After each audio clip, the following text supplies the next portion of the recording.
Depuis quand existe la PPMA de Sarlat?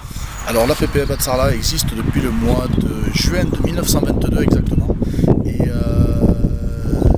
les principaux axes de fonctionnement de la PPMA sont depuis 1988 la reproduction naturelle du brochet et depuis 2009 la reproduction du black bass, mais tout ça à l'état sauvage. La truite, elle, date d'à peu près dans les années 80-90, un petit peu avant. Et on ne fait que la reproduction naturelle de poissons sauvages. Pourquoi vous avez choisi ces axes?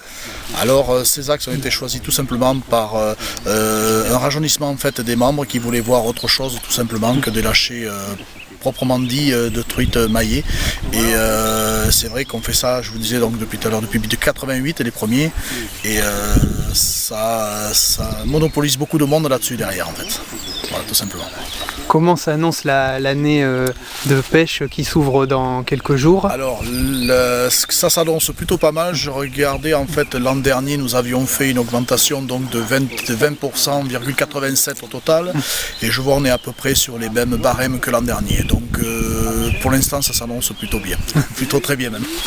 Qu'est-ce qui plaît aux Sarladais dans la pêche? Pourquoi il y a autant de cartes vendues? Alors, à proprement dit, je pense que c'est surtout le secteur piscicole qui fait qu'on a un secteur, par exemple, sur Vérignac, qui est à proprement dit sur le carnassier, brochet, black bass, cendre. Et puis on a plusieurs secteurs, par exemple le Seigle de Montfort, qui est plutôt cyprinisé, c'est-à-dire la truite. Et c'est plutôt des secteurs encore un petit peu sauvages et qui, au plaisir des yeux, marquent beaucoup.